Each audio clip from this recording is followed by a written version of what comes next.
Hey everyone, welcome back to Inside Gaming for Thursday. It's Weird News Thursday. We all wanted things to end in a bang. It turns out it's just a whimper. So we've got more Anthem news and surprise, not good. Sound the Anthem alarm. Oh boy, that thing. Anyway, we've reported that BioWare's Iron Man-esque sci-fi game has been in trouble lots of times, to the surprise and delight of the YouTube audience, but now there are even more signs that BioWare is starting to wind things down. And they posted a blog this week about what's next for the game, which makes sense because its big Cataclysm event is about to come to an end. Yeah, but the blog was not very encouraging about the game's future, which leads us to wonder if EA and BioWare's patience has finally run out. They keep insisting, no, this game is gonna be great, we promise someday, maybe. And now we're starting to get signs that maybe they're starting to back off of that a little bit. So let's dig into what they actually said. What was that, Brian? I feel like Anthem should be Mr. Orange in Reservoir Dogs, just shot in the stomach, and he's writhing around while Mr. White's like, "You're gonna be okay, buddy. He's in the You're front gonna be seat. okay." But we know You ain't gonna die, say it! So here is what they said. This all comes from Chad Robertson, BioWare's head of live services, who wrote that he wanted to talk about what's coming for Anthem, but the problem was Robertson was really vague about what actually might be coming next, and what he did say was not encouraging at all. Robertson started by thanking the team for working on the Cataclysm update. He said that they were humbly excited by the increase in player engagement we've seen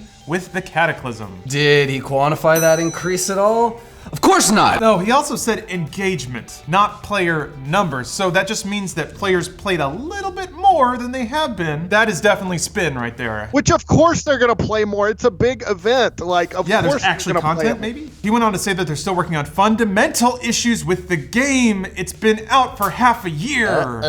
Robertson wrote that, "We hear your concerns on core issues in Anthem and are acting on it. Those systems require a more thorough review and reworking versus quick fixes. We've got a team working on that now, and early results are promising." That's the thing that should be done long before the game even ships. That's not even the worst part. Then he dropped a bomb.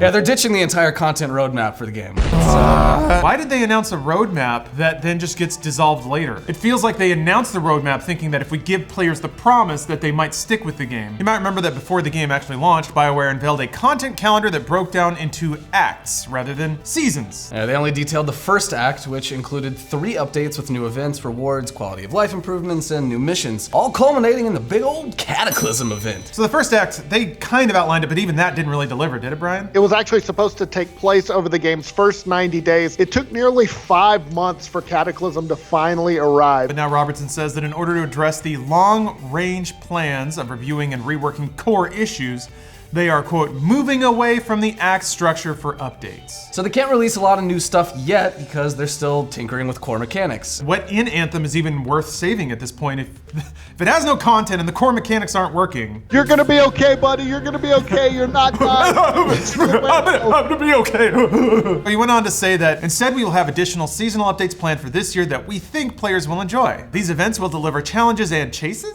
similar to what you've seen and are built around some fun themes we're bringing to the game. But Now, if you can decipher what that means, you're better reporters than we are. I mean, I guess they're adding chase events. Has anyone played Anthem for the past 6 months? Robertson then wrote, "We want to be transparent with you. We know more work needs to be done to make Anthem better. We also want to ensure we're backing up our words with a great game you can play." And here's the big finale. That's right, we haven't even gotten there yet. He finished by saying, "So I don't have any news today to share about the long-term changes we are bringing to Anthem. What I can say is that we will continue to engage with you, our community, through the public test server when we can show you what is coming." Kind of weird way to wrap up a blog titled, "What's next for Anthem?"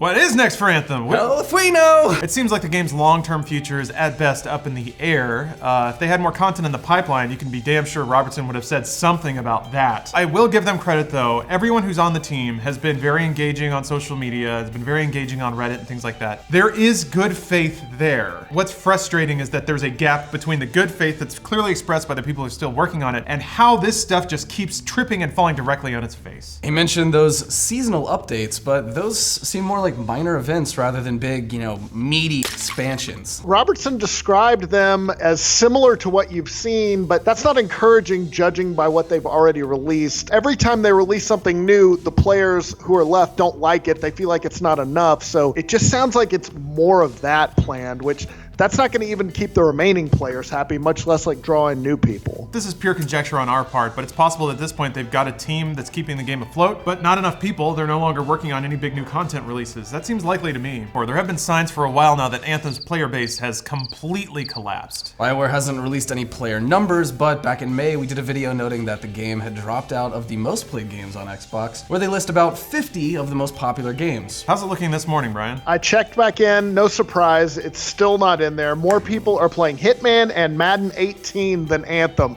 That's right, Madden 18. 1-8. The one they sell for like 50 cents now because the rosters are out of date. That's more popular than Anthem. And if we go over to the most popular games on Twitch, yeah, it's not any better. Now, when Anthem launched in February, its popularity immediately spiked at more than 330,000 viewers and more than 4,200 channels streaming it. How's it doing now? Bad. I checked this morning and Anthem had 82 viewers. That's Jesus. less than Metroid Fusion and the 3D remake of Zelda Ocarina of Time. Like the one on 3DS? Yeah, that You one. can't even stream that.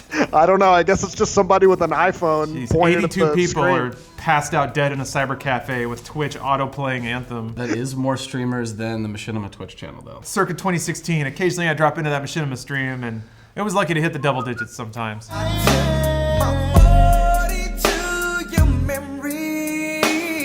That's not a good number. That's less than Overcooked 2. That's less than Super Mario World 2. Meanwhile, Anthem's lead producer Ben Irving announced last month that he was leaving BioWare, which some fans obviously took as a bad sign of the long-term future of the game. No, why would so. they think that? It's been about 7 months since Anthem released, and despite selling millions of copies, it struggled immediately out of the gate. Yeah, EA CEO Andrew Wilson has publicly admitted that the launch of Anthem did not meet our expectations. Boy, that is a very corporate guy being as diplomatic as he possibly can. He said back in May that EA is committed to supporting Anthem over the long term. They gotta stop saying that. Since then, BioWare folks have continued to say that they're not going to abandon Anthem. It's a nice sentiment, although this kind of sounds like abandonment when they have a content calendar that they're just being like, whoops, nah. I have abandoned my children.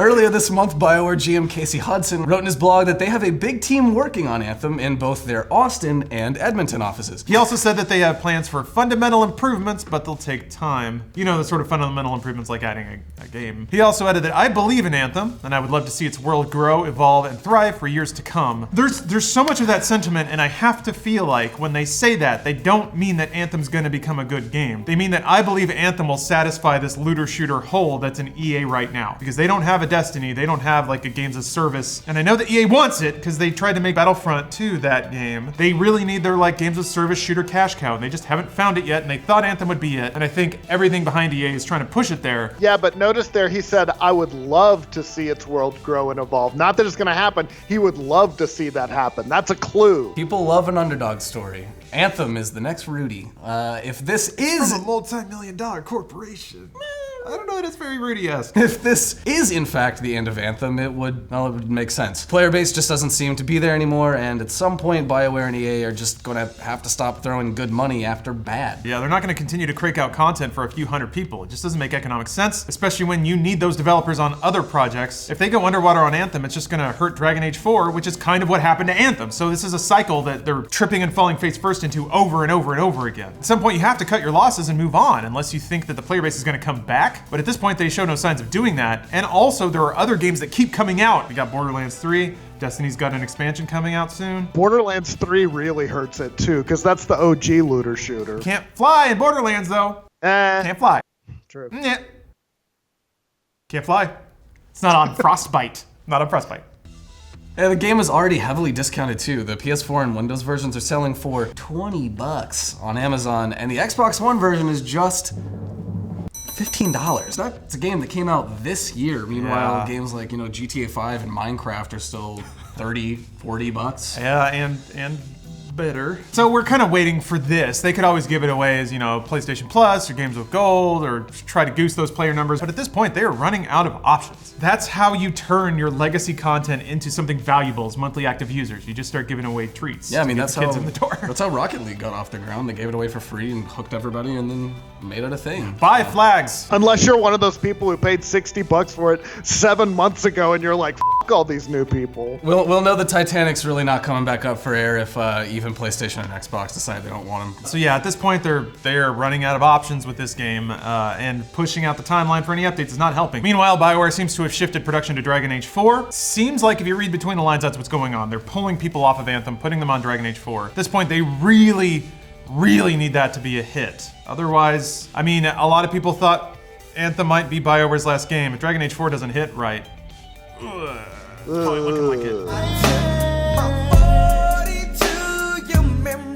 Not that any credit should be given here, but I think it's actually pretty cool of EA to be this permissive. A lot of people see EA as the big bad guy on their Onyx Tower that will just shutter studios, and they've done it before, don't get me wrong. They have a reputation, but in this case, they seem to really be trying to do the right thing and help BioWare stay alive and make the games that will help them thrive. So I gotta give EA a little bit of props for being patient here, but they can't handle too many losses like this. Good old Uncle EA. Please bring it back, BioWare, please. Don't give us another Dragon Age 2. God, that game sucked so bad. It really did. Maybe you still have it in you, but all the talent's left. It's a different studio and same name at this point, so maybe time to pour one out already.